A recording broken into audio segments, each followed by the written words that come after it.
All right, guys, I know we don't really talk about NASCAR on this channel, but I found this really interesting. So NASCAR is connecting with Prime Video to basically start to bring some of their smaller races onto Prime Video exclusively. So less stuff on Fox and other platforms like that, like they have in the past, because they've been doing, a ton of stuff on Fox, NBC, and all that stuff, TNT on the smaller races, and then the bigger races always went out kind of to bid, kind of how like a Super Bowl works, where it doesn't end up on like the speed channel, for instance. It ends up on like a bigger channel. But now they are going more exclusive with Amazon, and now this is like a 7-year $8 billion deal, huge deal for NASCAR. But I think we're gonna fall into a weird spot here where they're gonna push away some of their current fan base, because some of the races, to keep up, you're going to need a streaming service now. And then you won't just be able to find them on your cable TV like you have in the past. From my understanding, they are taking a lot of those off of cable to Prime. So even like me, I'm a very casual observer. I like cable. I'm old school like that. I know everybody cut the cable. I like scrolling through channels. I like just clicking through. I like hopping around, commercial breaks. I don't care. It's kind of annoying, but whatever. So, somebody like me who maybe I see it on a Sunday while I'm sitting there and then I'm about to go back outside and do something. I don't want to commit to watching a race on Prime. I don't even think I have Prime. So you take away a lot of that, a lot of the stumble upon a viewer, a lot of it's on, I'll watch it. I've done that with NHRA. I've done that with I do watch Formula One pretty frequently. I try to, of course. They're always at weird times because they're pretty global, but this is odd. So the way that it kind of breaks down is Fox gets 14 Cup Series races, and then Amazon Prime gets 5 of the mid-season races, beginning with the Coca-Cola 600 on May 25th, and a couple other ones they have here. Daytona 500 will not be exclusive, and the All-Star race. And then TNT gets a few races, and then NBC Sports will cover the final 14 races of the season. There's a lot of races. They have a total of 36 races per year, and now they are distributed a little differently across. And then it even gets weirder because like some of the races you can stream them on HBO Max, some of the races can be found on Peacock, some of them can be found on Amazon. So it makes it a very odd deal where they used to be always found on cable. Always. Now they're being pulled off cable, which I think similar things happen in other sports.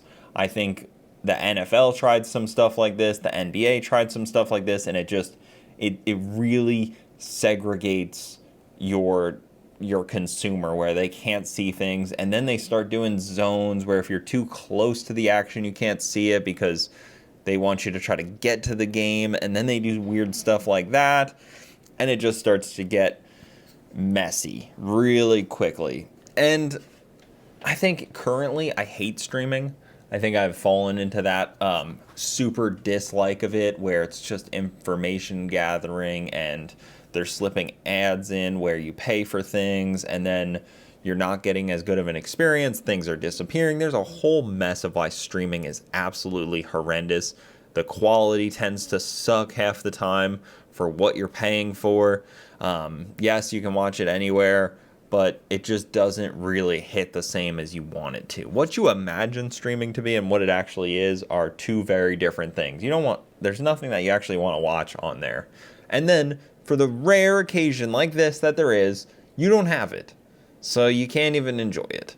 So if you want to watch all of the NASCAR races in 2025, you're going to need both a $15 a month Amazon Prime subscription and an HBO Max subscription as well. So you can't just tune in on the TV for the two. I know I keep saying that, but that's a frustrating point, I'd imagine, for many, many people that are, just regular NASCAR fans. It really pulls you away from it. And then it obviously trickles down. So this, of course, also affects Xfinity and trucks, and it actually kind of makes them more desirable, in my opinion, because now CW has all 33 truck race Xfinity races, and that'll be really accessible to many people because it's just on regular cable. And then Fox Sports FS1 will air all of the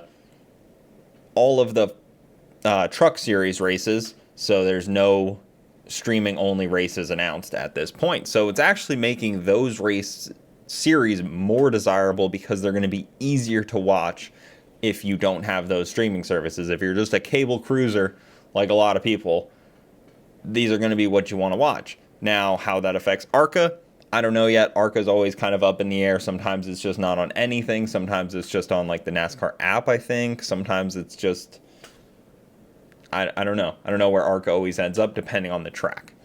But I get where NASCAR was going. They're trying to look towards the future. They're trying to secure a long-term strategy to push forward. Unfortunately, I think this is going to leave many, many people frustrated as they start to find out the repercussions of all of this. They may not have read the news or understand it fully, but then they're going to go to turn on a race and they're not going to be able to find it, and then they're going to Google, how do I watch this race? And it's going to be log into Amazon Prime and you can watch it. And I think that's going to really frustrate some people. And of course, there's going to be some learning curves and different challenges that come with these new streaming services jumping onto a race that they may not have covered yet. But it is what it is. I mean, we're going into the future, so get yourself all those streaming services. Just sign up for all of them and you'll have everything you want to watch. But probably not everything you want to watch because that's how the streaming services work. I don't know. What do you guys think? Is this, are they shutting the doors on a lot of people? Are they gatekeeping in a way? Are they, cutting off tried and true cable that has stood by them for the last 50 some odd years? Or is this the necessary move and get away from the Foxes and those kind of media conglomerates and get you with a nice, respected, Bezos-owned Amazon Prime Video? And maybe you already have it, so it doesn't matter. But that seems like the future we're all going to. But curious what you guys think. If you watch other sports, how has this been a problem for you? I don't watch any other sports, so I don't know. My father-in-law watches basketball, can't stand it. I've seen a football game once. I do watch F1. F1, that's what I like to watch. I don't watch NHRA racing. I don't even have Flow Racing anymore because it just has pissed me off to a level. The only streaming service I have left is Freedom Plus, and even that, I'm like, it's got some good stuff on it. I like it, but I may just cut the streaming services out of my life completely and switch to a cable-only world. But that'll do it. What do you guys think? Thank you so much for watching. I will see you next time. Like, follow, and subscribe.